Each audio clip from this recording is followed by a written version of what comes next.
incluso aunque ahora sé que es fuera de su horario de clase normal. Entonces, gracias por los que pueden acompañarnos en vivo y bueno, también saludar a los que nos verán posteriormente por el video.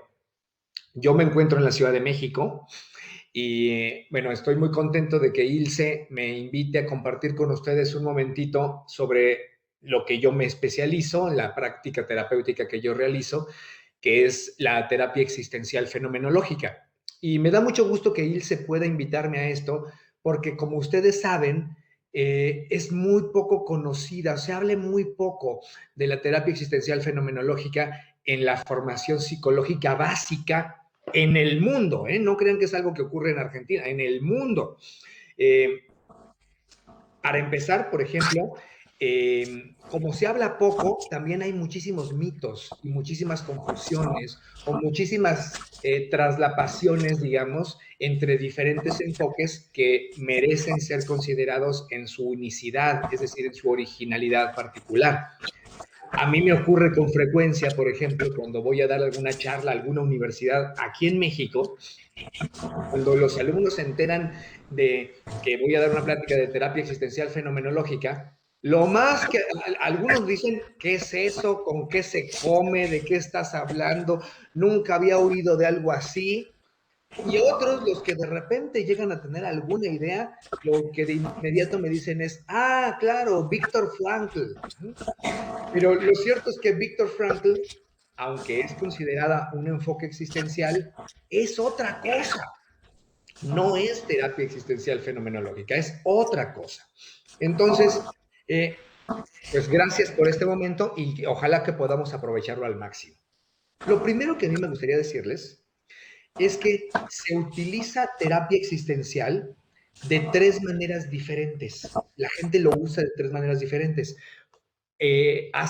Justo antes de que nos encerráramos por la pandemia, fui una semana antes a una librería y me encontré un libro que decía Teorías en psicoterapia en la librería. Me llamó la atención, por supuesto, el libro, lo hojeé y vi en el índice que había un apartado que decía terapia existencial. Hombre, me interesó ver qué decía, por supuesto, porque es el área a la que yo me dedico. Entonces fui a revisar qué decía y me encontré que decía, que tenía subapartados. Y los subapartados en esto de terapia existencial era enfoque centrado en la persona de Carl Rogers, logoterapia de Viktor Frankl, terapia gestalt de Fritz Perls y psicodrama de Moreno, ¿no? Exacto, exacto. Yo me quise dar un balazo en ese momento, ¿no? Pero es cierto que esa es una forma común que algunas personas, que algunos colegas utilizan el término terapia existencial. Utilizan terapia existencial para hablar de muchos diferentes enfoques que todos ellos tienen algo en común. Tienen una inspiración en la perspectiva existencial fenomenológica. Entonces, es cierto, la gestalt, el enfoque centrado en la persona de Rogers, la logoterapia, el psicodrama y otras más, se inspiran en algunos o en varios desarrollos de la perspectiva existencial fenomenológica. Sin embargo, yo no me refiero a lo que les voy a contar a toda esa forma amplia de hablar de muchos enfoques, sino del enfoque específico que no solo se inspira en la perspectiva existencial fenomenológica, que no solo toma algunas ideas de la perspectiva existencial fenomenológica, sino que es el desarrollo terapéutico a partir de la perspectiva existencial fenomenológica. Entonces, por favor, Ilse. Interesante, disculpa la puntuación, pero es muy interesante por lo que venimos hablando. Una cosa son las ideas, o sea, la filosofía, las ideas, la perspectiva existencial. Ya existe la aclaración de que por ahí podemos encontrarnos con un material, bibliografía, manual, que tenga una idea, tenemos que decirla errónea, ¿sí? Sí. Uh-huh. Eh, Errónea, lamentablemente, y que por ahí ponga, bueno, vamos a dedicar un capítulo a esto y le ponemos tal nombre, pero que propiamente si llegáramos a preguntar, como le preguntaron a Víctor Frank o le preguntaron a Yalón o a alguno de los mismos autores, no se verían dentro de ese agrupamiento en todo caso arbitrario, ¿no? Pero vos Exactamente. decías, hay que ver que acá hay como una filosofía, hay ideas, perspectivas, fundamentos teóricos, y además de eso, después tenemos que hablar de la terapia propiamente. Exactamente. Pero este camino es necesario, plantear primero la filosofía, la idea, la perspectiva, para después ir al camino propiamente terapéutico, ¿no? Correcto, Ilse, correcto. Y gracias por la puntualización, porque hay mucha gente que toma este libro, por ejemplo, el que les cuento, y se quedan con una idea confundida, se quedan con una idea errónea, efectivamente, y ni siquiera entienden que existe algo llamado terapia existencial fenomenológica que no tiene que ver, bueno, tiene que ver, pero no es lo mismo a todos estos otros enfoques que mencionamos. ¿No? Y que hay otros más que tienen algo de la perspectiva existencial fenomenológica, pero que no son la perspectiva existencial fenomenológica. Entonces, esa es una forma que ustedes pueden encontrarse y por eso me gusta aclararla. Hay una segunda forma de hablar de terapia existencial, que esta es la forma muy común que utiliza precisamente este autor del que Ilse ahorita estaba haciendo mención, que es Irving Yalom. Irving Yalom, él considera que la terapia existencial es cualquier terapia, cualquiera, que se enfoca en los temas existenciales. Entonces, por ejemplo, habría un psicoanálisis existencial, un humanismo existencial, un cognitivo-conductual existencial, etcétera, etcétera.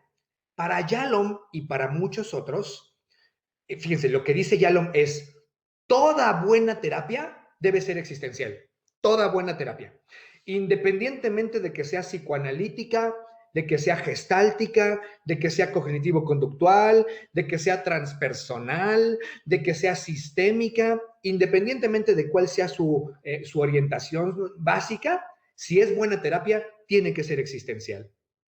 ¿A qué se refiere Yalom con eso? A que si tú haces psicoanálisis, que sé que es la que ustedes conocen mejor, ¿no? Entonces, si tú haces psicoanálisis, que hagas psicoanálisis de cómo la persona se enfrenta a temas como la muerte, la libertad, el sentido de vida, etcétera. Pero haciendo psicoanálisis, solamente que psicoanálisis enfocándote en esos temas. O terapia cognitivo-conductual enfocándote en esos temas. Entonces, la visión de Yalom es que la terapia existencial no es una metodología específica, sino más bien un enfoque sobre temas que son típicamente conocidos como temas existenciales. Esa es una segunda manera de referirnos a la terapia existencial. Pero ni la primera ni la segunda es a la que yo quiero referirme ahora, sino en la tercera, que es propiamente que hay un modelo terapéutico llamado terapia existencial fenomenológica con una metodología específica basada en la fenomenología existencial, basada en el pensamiento de los teóricos filosóficos llamados existencial fenomenológicos, y que a partir de ahí desarrolla una metodología específica de trabajo con cualquier tema, no solo con temas como la muerte, la libertad, el sentido de vida, sino también con los problemas que puede tener una persona con sus padres, con su pareja, etcétera, etcétera. Entonces, no es los temas, sino la manera de trabajar con cualquier tema lo que hace a una terapia existencial fenomenológica. Ese es, desde mi punto de vista, que lo comparto con Ilse, la manera apropiada de referirnos a la terapia existencial fenomenológica, esta tercera. Pero me es importante que ustedes sepan, porque a lo mejor un día se encuentran algún libro, que sepan que en la literatura existen también esos otros dos manejos sobre la terapia existencial. Ahora bien, quiero referirme a esta tercera. Dentro de esta tercera, hay algo importante para nosotros que es lo que nosotros sentimos que es un desafío a muchas formas de terapia. Pero déjenme decirles algo, no necesariamente a todas, y ustedes lo van a reconocer. Hay ciertas formas de psicoanálisis, porque ustedes saben, también hay muchas formas de psicoanálisis, ¿no? No es lo mismo el psicoanálisis como lo propone Lacan a, por ejemplo, el psicoanálisis como lo proponía Melanie Klein, o Kohut, etcétera, etcétera. Tienen sus variaciones, aunque tengan algunos aspectos en común. Bueno, pues dentro de la perspectiva existencial lo que vemos es que hay algunas ideas que pueden ser semejantes a ciertas formas de psicoanálisis. ¿A qué me refiero? A un esquema que a mí me gusta llamarle el esquema de 3 orientaciones. Las 3 orientaciones distintas en que puede funcionar una terapia. Déjenme explicárselos rápidamente. La primera es la orientación que yo le llamo clínica. Ojo, probablemente los nombres no sean lo más correcto, pero es el nombre que a mí se me hizo más sencillo para yo mismo recordar y tener un esquema mental que me ayude a poner orden en todo esto. ¿Qué pasa en la orientación clínica? El terapeuta que trabaja con una orientación clínica trabaja con el siguiente pensamiento, con el siguiente esquema de pensamiento. La persona que viene a buscarme, la persona que solicita los servicios del terapeuta, está enfermo, es decir, tiene una psicopatología, o está en algún sentido dañado, en algún sentido no funciona bien. Y mi papel como terapeuta es ayudarle a sanar, ayudarle a estar curado, ayudarle a que repare lo que tiene dañado. Que aquello que tiene dañado se le repare y yo le voy a ayudar a repararlo. No necesariamente lo voy a reparar yo, pero voy a ayudarle a que eso se repare a través de mi técnica, etcétera, etcétera. Esa es una forma en que hay muchas terapias así. Hay muchas terapias de diferentes orientaciones que trabajan con una forma clínica, ¿no? Con una orientación clínica. Bueno, la terapia existencial fenomenológica no es clínica, no trabaja desde esta orientación. Hay una segunda orientación que yo le llamo orientación educativa o también le llamo a veces orientación al desarrollo. Estas son terapias que tienen una manera de pensar diferente. El terapeuta que trabaja con una orientación educativa no piensa que quien viene a buscarlo está enfermo o tiene algo que necesita ser reparado. Lo que suelen pensar es algo como, esta persona aún no se ha desarrollado lo suficiente. Esta persona tiene potencialidades que aún no desarrolla, que aún no implementa en su vida. Esta persona no ha aprendido formas de funcionamiento más eficaces. Si se fijan, no es la misma forma de pensar que el clínico. Tiene una manera de pensar diferente sobre la persona que viene a terapia. Y entonces, este terapeuta considera que su papel, su rol, es ayudar a que la persona desarrolle su potencialidad, opción 1. Opción 2, que aprenda nuevas habilidades. Opción 3, que aprenda nuevas formas de funcionamiento que sean mejores para él en su vida. Hay terapias cognitivo-conductuales que funcionan de manera educativa, hay terapias humanistas que funcionan de manera educativa y todo bien, pero la terapia existencial fenomenológica tampoco es educativa. Entonces, no es ni clínica ni educativa. Hay una tercera orientación. La tercera orientación yo le llamo orientación exploratoria.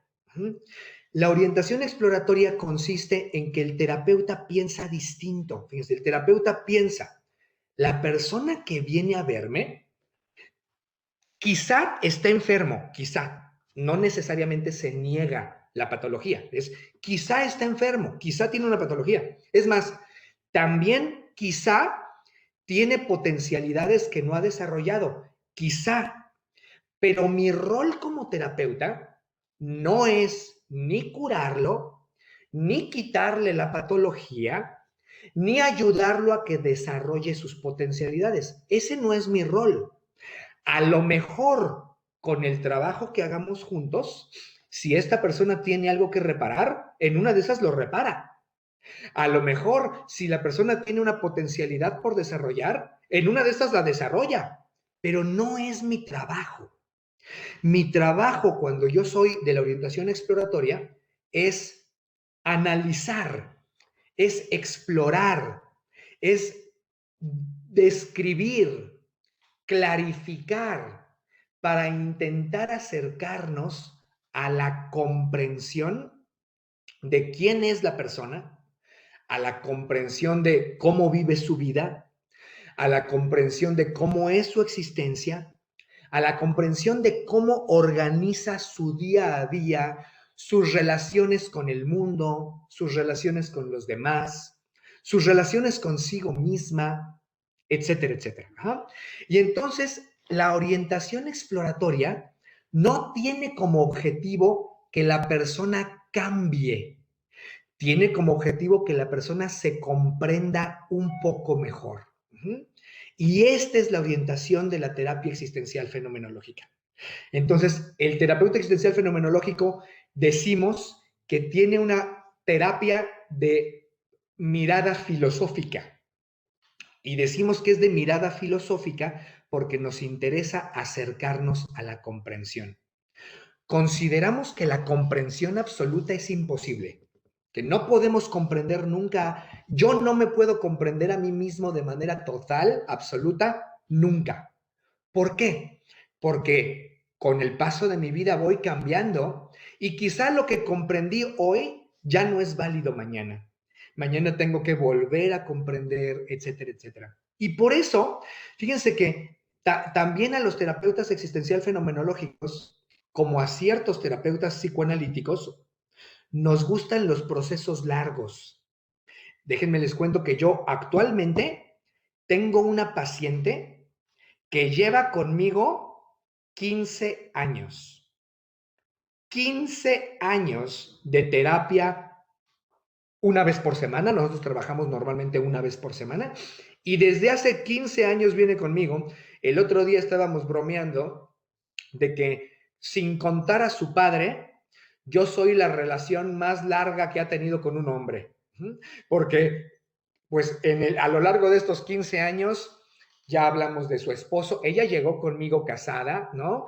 Ya se divorció, ya volvió a tener otra relación y se fueron a vivir juntos, ya se pelearon, ya volvió a tener otra relación y estuvieron juntos algunos años, ya se pelearon y se separaron, ya volvió a tener otra relación y ahorita tiene esa otra relación. Y entonces me dice, no inventes, Jackie, tú, además de mi papá, tú eres la relación más prolongada que he tenido con un hombre. ¿No? Porque sí, en terapia existencial nos gustan los procesos largos también. Y ahorita te doy la palabra, Ilse, dame un segundo nada más. ¿Por qué? Porque consideramos que la comprensión es inagotable. Nunca terminamos de comprendernos a nosotros mismos. Y por eso, ¿cuánto dura el proceso terapéutico existencial? Lo que el paciente decida.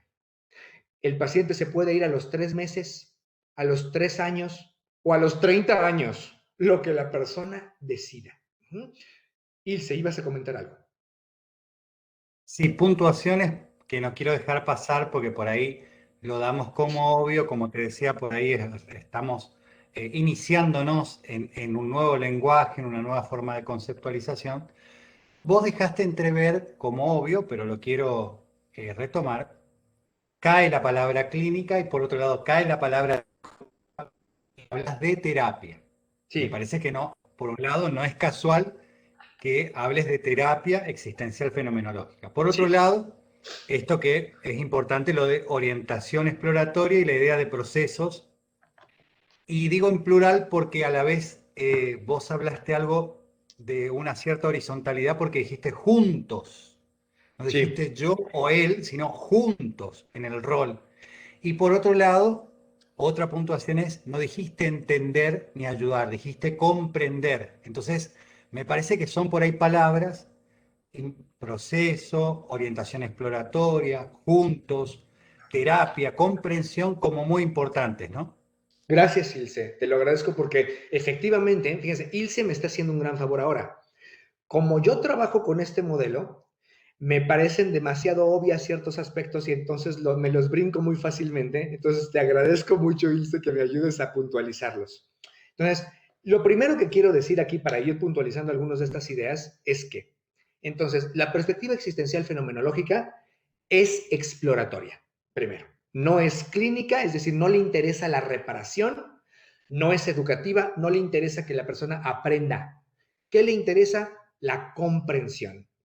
Para nosotros la comprensión es fundamental, aunque no se termina nunca. Es siempre una aspiración la comprensión. Ahora, la comprensión, efectivamente, algo que quisiera decir aquí es que nos lleva a un lugar distinto de la psicoterapia. Y aquí es algo que, gracias por decirlo, Ilse. Primero, a nosotros nos gusta que la palabra terapia, fíjense, la palabra terapia hoy en día se utiliza como sinónimo de tratamiento enfocado a la curación. Sin embargo, la palabra terapia originalmente venía de un verbo griego que era terapeuien, y el verbo griego terapeuien significa colocarse a un lado de alguien, colocarse al lado para acompañarle. Fíjense, eso significa la palabra terapia, colocarse a un lado para acompañar. Entonces, originalmente, la palabra terapia no tenía que ver con curación, no tenía nada que ver con eso, partía de otro lugar. ¿Ah? Y entonces, la perspectiva existencial quiere recuperar ese significado de la palabra terapia, el acompañamiento cuidadoso, colocándose a un lado del otro para acompañarle.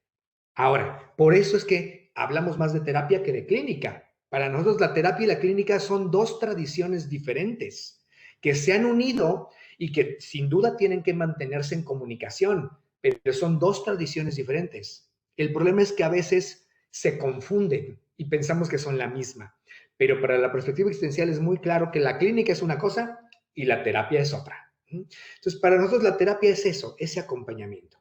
Ahora, hemos dejado en la tradición existencial cada vez hay más teóricos, entre los que me incluyo, que no utilizamos el término psicoterapia.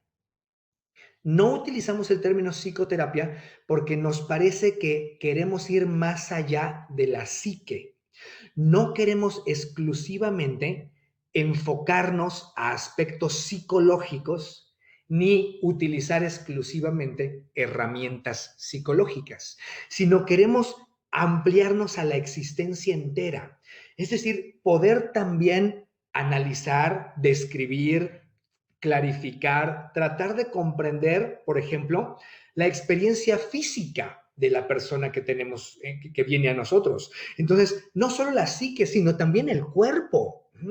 Queremos comprender sus relaciones con otros. Queremos comprender el lugar histórico que ocupa tanto en su familia como en su grupo social, etcétera, etcétera. Entonces, es de ahí que sentimos que la psique nos queda limitada para todo lo que quisiéramos comprender. Déjenme les cuento que Freud, un amigo de Freud, llamado Ludwig Binswanger, fueron amigos, se escribieron cartas y sus cartas están publicadas. Ya saben que las cartas de Freud están publicadas, entonces las cartas entre Binswanger y Freud están publicadas. Y es interesante la amistad que tuvo con Binswanger, porque ustedes, me imagino que se acuerdan, saben, que Freud tenía una extraordinaria capacidad para pelearse con sus amigos cuando sus amigos ya no pensaban igual que él, ¿no? En el momento en el que sus amigos ya no pensaban como él, Freud se peleaba con ellos, ¿no? Exacto, se mandaban a la mierda, ¿no? Era fantástico, ¿no? Pero curiosamente, eso no es algo que le ocurrió con Binswanger. A pesar de que Binswanger y Freud no pensaban igual en muchos términos, Binswanger y Freud permanecieron siendo amigos hasta la muerte de Freud. Siguieron siendo amigos y los presentó Jung, déjenme decirles, porque Binswanger también era suizo. Entonces, Jung presentó a Binswanger y a Freud, y déjenme contarles un chisme. El día que Jung presentó a Freud con Binswanger, lo hizo en la casa de Freud, ¿no? Fueron a la casa de Freud en Viena y presentó Jung a Binswanger, y dicen que pasaron 13 horas sin interrupción los tres hombres platicando ahí en la biblioteca de Freud. ¿Se imaginan esa conversación entre esos tres? Todo lo que han de ver, ¿cómo no existían las grabadoras así como ahora para haber grabado esa conversación, ¿no creen? Imagínense, 13 horas sin interrupción estuvieron platicando Jung, Freud y Binswanger. Bueno, lamentablemente no sabemos qué tanto chismearon. En una de esas estuvieron hablando de fútbol, ¿no? O sea, no sabemos ni de qué hablaron, ¿no? Pero bueno, el asunto es que Binswanger, una de las cosas que le criticaba a Freud es que Freud hablara de psicoanálisis, que se centrara tanto en la psique. Es una de las cosas que le decía Binswanger a Freud. Binswanger le decía que tenía que ser algo más amplio y no solo la psique. Y entonces, como Binswanger era admirador de Heidegger, y Heidegger tenía el concepto de Dasein para referirse al ser humano en su existencia entera. ¿Ah? Entonces, Binswanger propuso que en lugar de hablar de psicoanálisis, se hablara de Dasein-análisis, es decir, el análisis de la persona entera y no solo de su psique, ¿no? Bueno, hoy en día lo que a veces decimos es, algunos siguen usando el nombre de Dasein Analysis, déjenme decirles, dentro del campo existencial, siguen usando el nombre de Dasein Analysis. Otros le han cambiado y le llaman análisis existencial. Para referirse al Dasein Analysis igual le llaman análisis existencial. Y otros han querido cambiarle el análisis por terapia, porque la palabra análisis en ciertos contextos refiere a algo exclusivamente racional y se quiere hablar de algo que no es solo racional, sino también es emocional, físico, etcétera. Y entonces es por ello que el término más usado hoy en día es terapia, no psicoterapia, sino terapia existencial, ajá, y se le agrega a veces el apellido fenomenológico solo para enfatizar que no nos referimos a ninguno de los dos conceptos de terapia existencial que les hablé antes, ¿se acuerdan? Ni a todas las terapias que tienen alguna inspiración en la fenomenología, ni al enfoque en los temas que propone Yalom. Entonces, para distinguirnos de esos dos, es que le agregamos el apellido fenomenológico a la terapia existencial. ¿Qué pasó, Eh, Ilse? no, por ahí también dicen que con una cuestión machista, porque no querían agregarle a Ana y a Liz. Es Como posible, viste, es posible. Bueno, entonces esa es la razón por la cual nosotros hablamos de terapia existencial. Por eso nos referimos de esa manera. Ahora, otro aspecto que resulta desafiante de la perspectiva existencial, el primero es ese, que no es nuestro objetivo la reparación. Y en el mundo actual, muchos buscan en la terapia, en las psicoterapias, una idea clínica que busque la reparación. Entonces, un primer desafío es que para nosotros la reparación no es lo importante. Lo importante es acercarnos a la comprensión. Confiamos que si la persona se acerca a la comprensión y hay algo que tiene que reparar, podrá repararlo porque tiene una mayor comprensión. Confiamos en que si la persona necesita desarrollar alguna potencialidad y tiene una mayor comprensión, pues entonces podrá desarrollar esa potencialidad, etcétera, etcétera. Por eso es que para nosotros el valor principal es aproximarnos a la comprensión. Ahora, el siguiente desafío lo señaló hace un momento Ilse al ser consciente de mi manera de hablar. No sentimos que es algo que el terapeuta hace con su paciente, la comprensión. No es el terapeuta no va a intentar comprender a su paciente, ni tampoco va a intentar que el paciente se comprenda a sí mismo. No, lo que el terapeuta va a intentar es crear una relación entre ambos, que la relación propicie la comprensión de ambos. Justamente por eso es que utilicé la palabra juntos hace rato. Ajá. Es porque se propicia, se promueve que esta comprensión se realiza simultáneamente entre ambos a través de dos aspectos. Uno, de la conversación y el análisis de los temas. Y dos, incluso más importante que el primero, de la relación que se establece entre ambos y el análisis de la misma.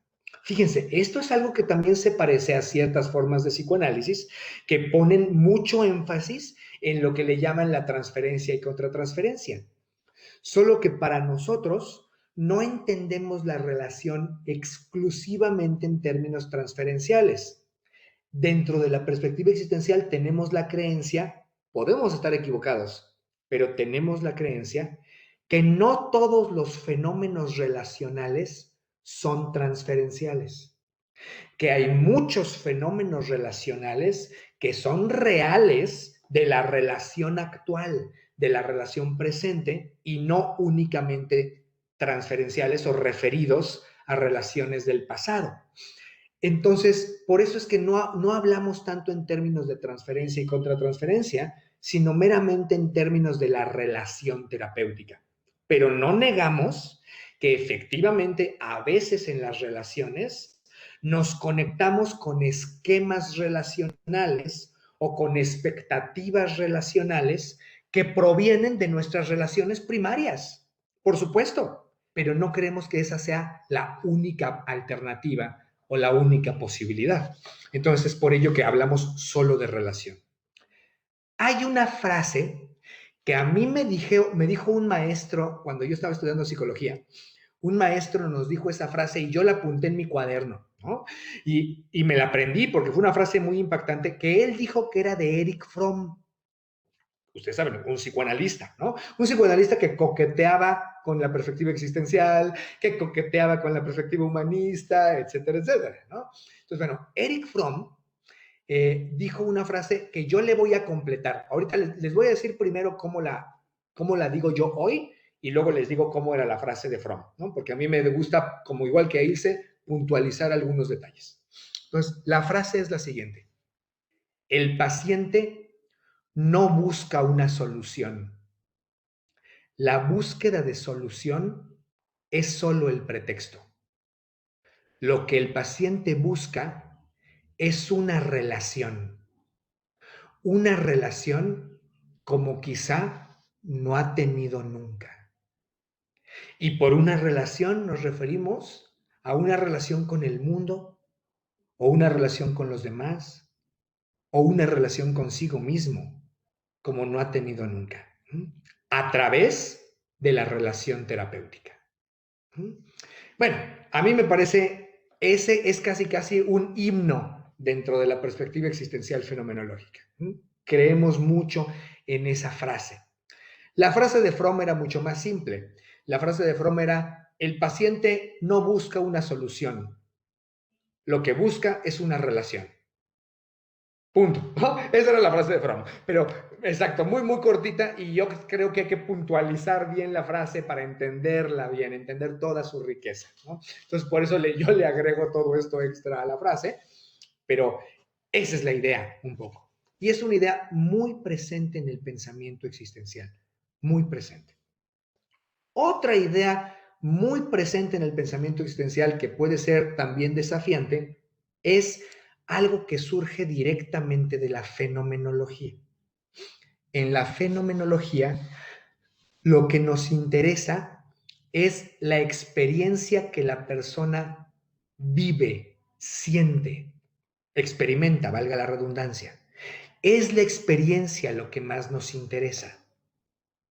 A diferencia de, por ejemplo, en el psicoanálisis, lo que más puede llegar a interesarle al analista puede ser a lo mejor la estructura del inconsciente, a lo mejor los impulsos, las fijaciones o regresiones, etcétera, etcétera. Bueno, y está muy bien, pero no es lo que le interesa al terapeuta existencial. Lo que le interesa al terapeuta existencial es distinto. Le interesa la experiencia que la persona vive y tratar de entrar hasta en sus fibras más íntimas a través de la descripción, ver cómo experimenta algo, lo que sea, ese problema que tiene con su pareja, ese miedo que tiene a la oscuridad, lo que sea que la persona viva, tratar de describir la experiencia lo más desilvanado posible, porque nos interesa acercarnos a comprenderla justamente, a comprender cómo se experimenta. Ilse, por favor. En esto de hacer puntuaciones, disculpa, pero Por para favor. no partir del obvio. Entonces, mi querido Maxi, Jackie, bueno, mirá, lo traje a nuestro amigo en común. Así está por ahí.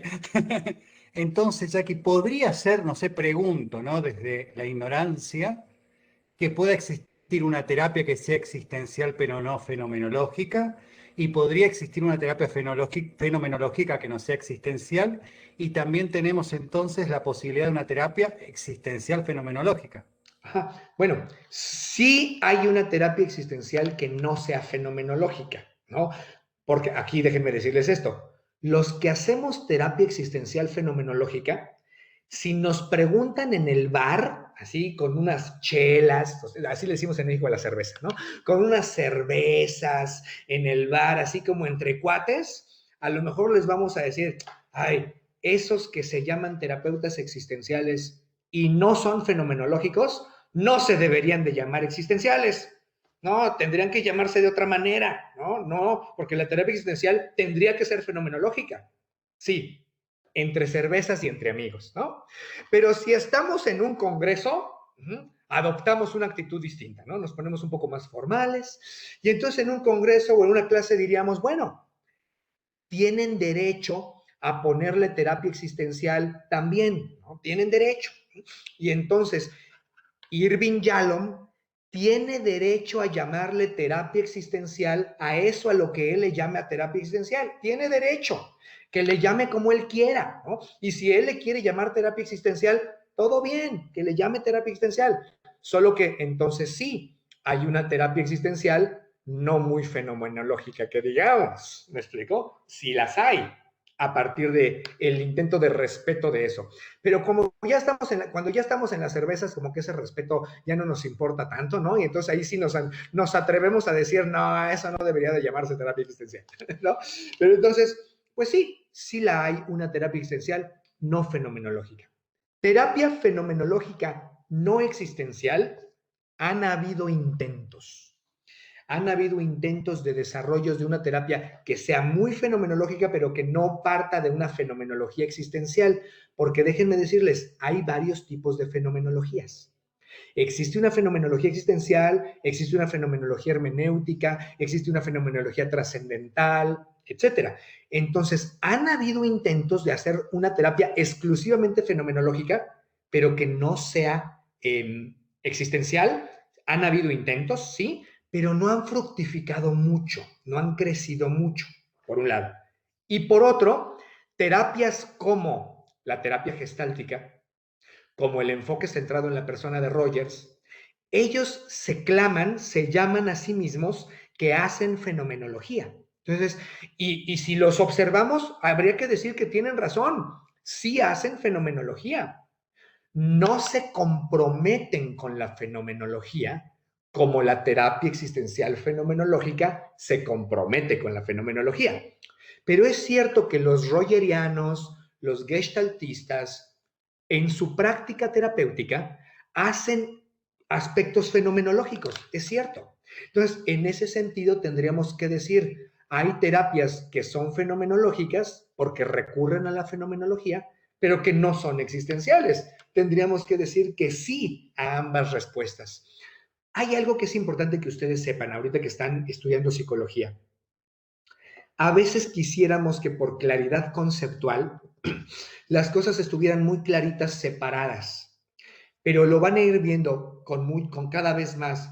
Lo cierto es que en la práctica los diferentes autores es muy raro el que es completamente heterodoxo, perdón, ortodoxo, de una sola línea y no se mueve de ahí. Es muy raro. La gran mayoría de los terapeutas tenemos como diferentes variaciones dentro de un mismo enfoque.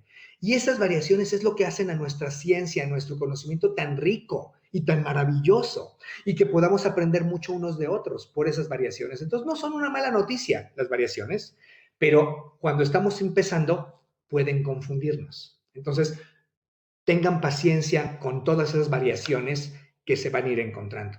Sí, Ilse. Por ahí como un elemento de ayuda en este recorrido, yo siempre recurro como es al sentido etimológico de las palabras, ¿no? Entonces, tenemos dos palabras importantes. existencia, que quiere decir fuera de sí, existir, painómenos, que es aquello que se pone en evidencia ahí, y una palabra que puede en todo caso unir, que es aquí ahora, ¿no? Ujú, Entonces es fuera de lo que se pone en evidencia ahí, aquí ahora. ujú. De acuerdo, me gusta, me gusta. Creo que ayuda a tener claro puntualizaciones justamente, ¿no? Del enfoque existencial fenomenológico. Ahora, para ir cerrando los desafíos, a lo mejor tendremos unos 5 minutos para que si ustedes tienen alguna pregunta o algo específico podamos dedicarle a eso los últimos minutos. Pero para ir cerrando, esto que les decía del foco en la experiencia, el foco en la experiencia, tiene en nosotros un planteamiento que es muy importante. Y es el siguiente, este es el ideal fenomenológico, ¿eh? Así, tal cual. Podríamos decir que la fenomenología consiste en permitir que lo que es sea. A mí me gusta mucho esa frase, ¿no? Permitir que lo que es sea. Justamente lo que nosotros en la perspectiva existencial fenomenológica decimos que es nuestra característica fundamental es que no estamos intentando cambiar lo que es, estamos intentando comprender lo que es. Y queremos comprenderlo en los términos que lo propone la persona. Y decimos que hay 4 diferentes términos que la persona puede tener. Entonces les quiero compartir estos 4 términos. Nosotros les llamamos 4 dimensiones de la experiencia o le llamamos 4 lenguajes con los que la experiencia se puede expresar. Ojo, toda experiencia tiene siempre los 4. Toda experiencia humana tiene estos 4 aspectos, pero la persona puede referirse a su experiencia subrayando más uno de estos 4. Entonces, la perspectiva existencial intenta, en un primer momento, empatarse, de donde viene la palabra empatía, ¿no? Empatarse con el lenguaje que la persona propone y posteriormente invitar a la persona a engordar su lenguaje, engordar la descripción de su experiencia para irla describiendo de maneras cada vez más amplias. ¿Cuáles son los 4 entonces? El primero es la dimensión o lenguaje físico-corpóreo. Toda experiencia tiene un fundamento, una base en el cuerpo, en el mundo físico. Entonces nos interesa el mundo físico-corpóreo. Segunda dimensión o lenguaje, emotivo-social. Toda experiencia humana para nosotros tiene una base emocional, un fundamento emocional y también un fundamento social. Tenemos una perspectiva que le llamamos que somos parte del paradigma relacional. El paradigma relacional parte de la idea de que los seres humanos estamos hechos de relaciones. Estamos hechos de relaciones a nivel físico, pero también a nivel social. Estamos hechos de la relación con nuestros padres, con mamá y papá, pero estamos hechos también de las relaciones con nuestras parejas, de las relaciones con nuestros amigos. Ahora mismo, por ejemplo, mi manera de estarles dando esta charla, de estarles compartiendo estas ideas, tiene que ver con mi relación con Ilse, tiene que ver con la relación que voy teniendo con aquellas de ustedes que medio alcanzo a ver ahí en las pantallitas pequeñitas abajo, ¿no? Entonces, yo veo, por ejemplo, ahorita que le estoy diciendo esto, vi que y tú, Ivonne, ¿no? Vi que mientras yo lo iba diciendo, hiciste esto, Ivonne, fíjate, tienes tu manita así, ¿no? Pero hiciste con tu cabeza esto.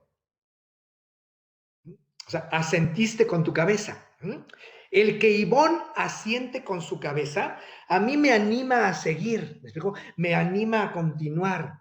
Si yo viera a Ivonne y a las otras 4 personas que alcanzo a ver aquí en mi pantalla, y lo que viera fuera esto, a una persona la viera así, durmiéndose, ¿no?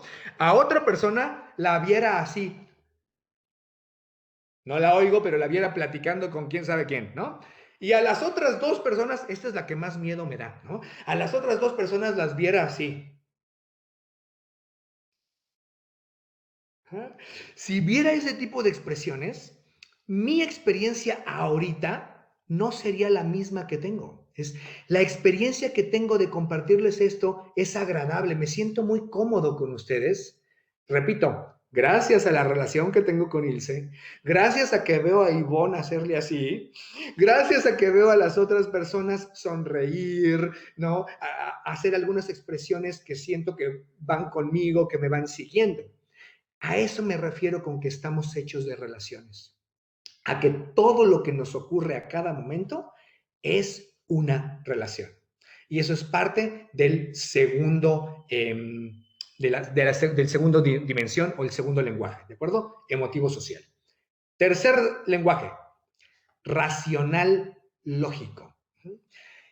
También creemos que toda experiencia tiene un fundamento en una lógica racional.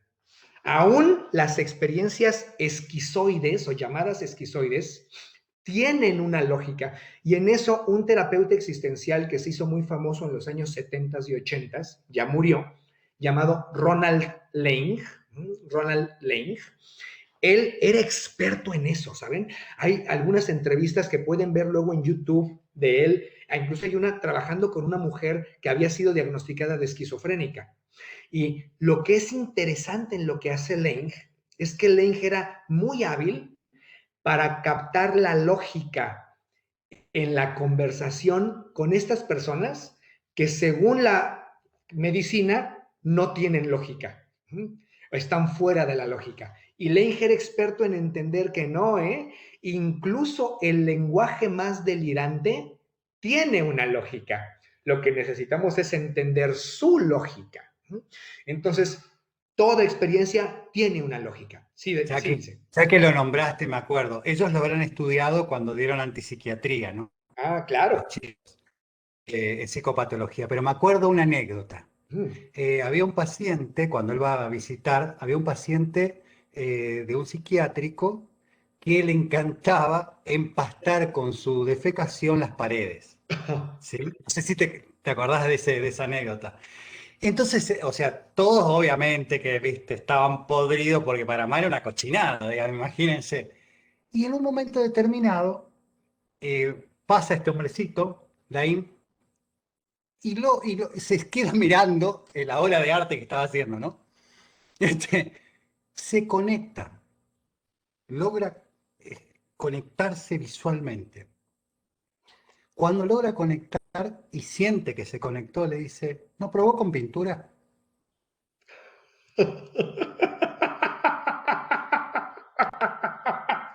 Qué maravilla, exacto. Me acuerdo de aquellos años, me encantó porque, sí, tampoco viste en esto también de que no fue nada, una intervención recontra complicada, no, fue algo, pero primero está esto que vos planteaste, lo relacional, la conexión con el otro, con ese otro que estaba ahí a su manera, no hubo un prejuicio, no, se conectó, logró conectarse. Y bueno, y después dice la anécdota que comenzó a pintar obras de arte.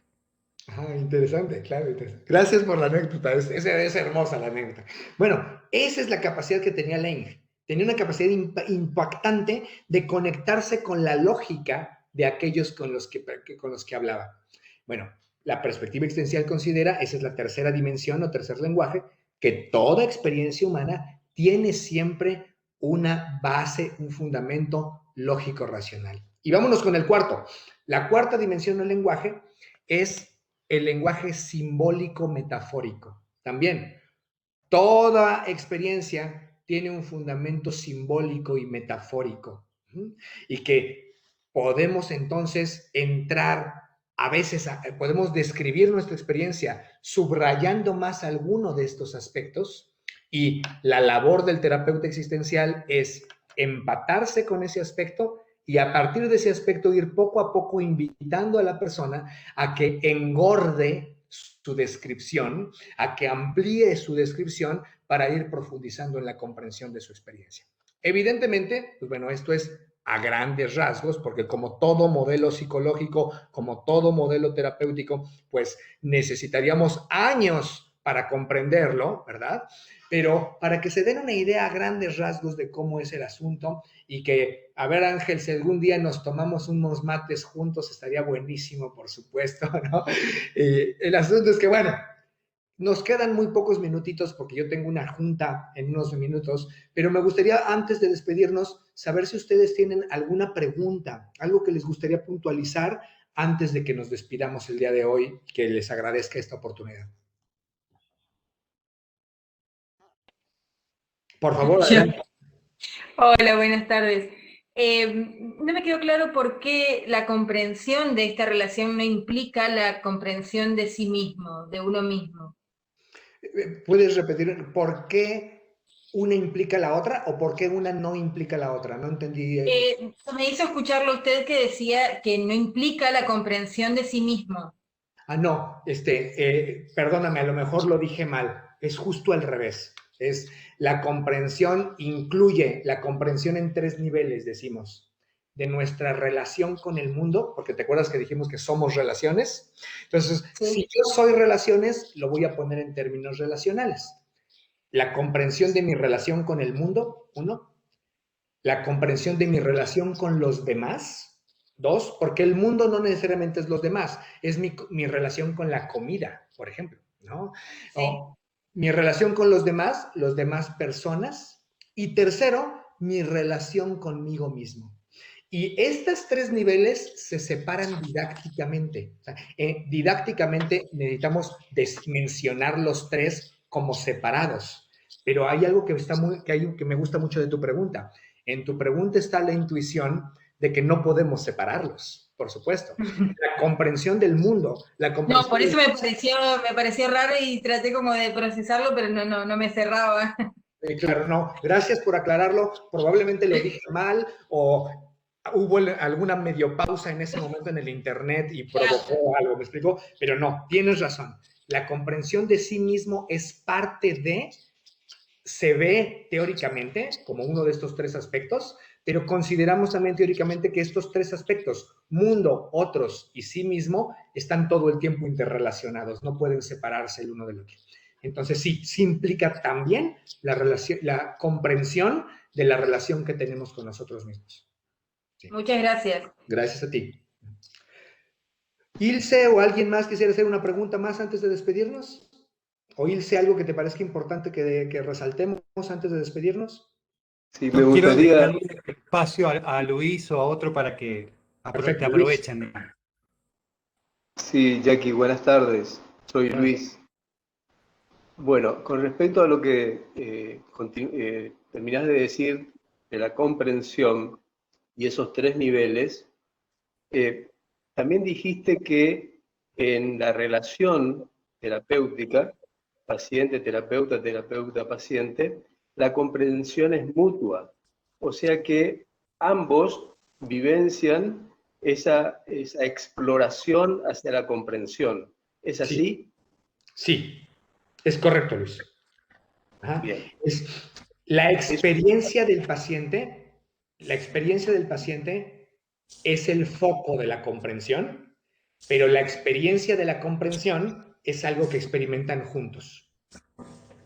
Es decir, que ambos exploran, por así decirlo, lo que es, a ver, exploran lo que, como empleaste la palabra, ser lo que es. Exactamente. Permitir que lo que es sea. O sea, ese es sería el ser singular de cada uno, Sí, tanto en el terapeuta como el paciente. Sí, de acuerdo. O sea que no hay un juicio, ni un conocimiento, ni un presaber, sino es una exploración permanente durante toda la vida. Perdóname, Luis, no te escuché la última parte. ¿Puedes repetirla? Porque se cortó un poquito el internet en ese momento. O sea, es una exploración hacia y para de toda la vida, porque Sale cortado. Es una exploración para toda la vida. Eso es lo que estás diciendo, Luis. Porque y sale mutua. cortado. Y mutua. Sí, y mutua. mutua. Sí, ahí está. Efectivamente, Luis, justo por eso, fíjate, justo por eso, una relación terapéutica, había un terapeuta existencial que ya murió, que se llamaba Maurice Friedman, que fue el traductor al inglés de la obra de Martin Buber. Ajá. Bueno, Maurice Friedman era terapeuta, él era psicólogo y era terapeuta existencial, y él decía que la relación terapéutica puede parecerse a una relación de pareja, ¿sí? En el sentido de que si los dos están a gusto, puede durar toda la vida, pero basta con que uno de los dos ya no esté a gusto para que se separen, ¿no? Y que, pero que podría durar toda la vida porque es una relación que está hecha con el objetivo de promover una tarea inacabable, que es la comprensión entre ambos, exactamente. Entonces, tienes razón, Luis, es de ambos lados y es para toda la vida, porque nunca acabamos de comprendernos. Por eso es que en terapia existencial no existe dar de alta. Nosotros Claro. no damos de alta. Más O bien, el pase, o el famoso pase, tampoco existe el pase. tampoco existe, ¿no? Ahora, retomo algo del principio para no dejarlo pasar, que es la visión antropológica que vos diste a conocer al principio. No Sí, partimos de un hombre en falta o de un hombre enfermo, ¿no? sí. Partimos del ser. Ahora, en este Dasein, como del ser, es un ser siendo. Entonces, esto es lo importante, digamos, no partimos de la enfermedad, Uh-huh. partimos de la existencia misma que es un ser siendo. No es perfecto ni está roto o fallado.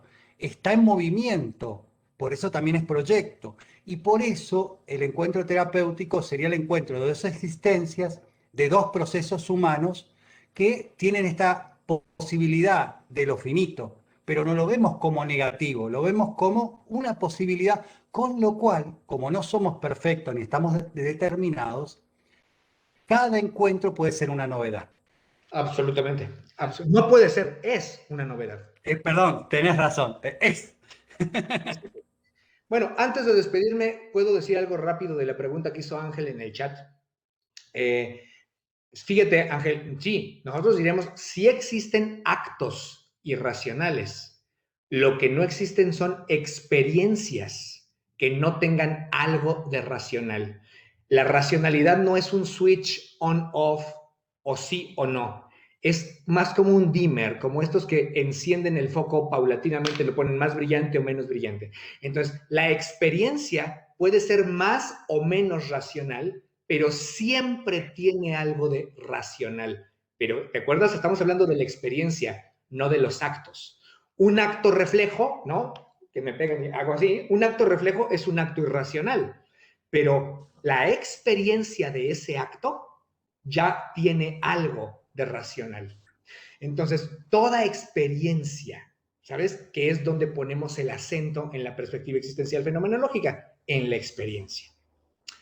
Bueno, sería riquísimo seguir platicando con ustedes más tiempo, me encantaría, y muy probablemente tendremos alguna otra ocasión por ahí, porque a mí me encanta que Ilse me invite. Entonces, me dio mucho gusto estar con ustedes. Para ustedes es ya también para mí ya la tarde, ¿no? Entonces, me dio mucho gusto estar con ustedes esta tarde y ojalá que nos volvamos a encontrar y ojalá que algún día podamos encontrarnos y compartir unos mates, por supuesto. Obviamente, y un asado también, que es lo que queremos algún día. Te agradezco, nosotros no somos esta gente de la que hemos hablado, pero de seguro que, no sé, si no, serían más de 13 horas si nos encontramos. Exacto. Porque siempre es un placer, la verdad que es un placer y te siento, como siempre digo, amigo, hermano, hay una fraternidad que fuimos construyendo entre todos nosotros los que formamos Latinoamérica, así que bueno, ojalá que se siga sosteniendo y ojalá que siga circulando estos aprendizajes, estas enseñanzas, no solamente para el grupo reducido, sino para la comunidad de Latinoamérica. Así que un abrazo enorme para vos y a través tuyo a Maxi. Gracias y gracias Ángel, Antonella también. Gracias a todas. Nos vemos. Me despido. Chao, chao. Chao, gracias.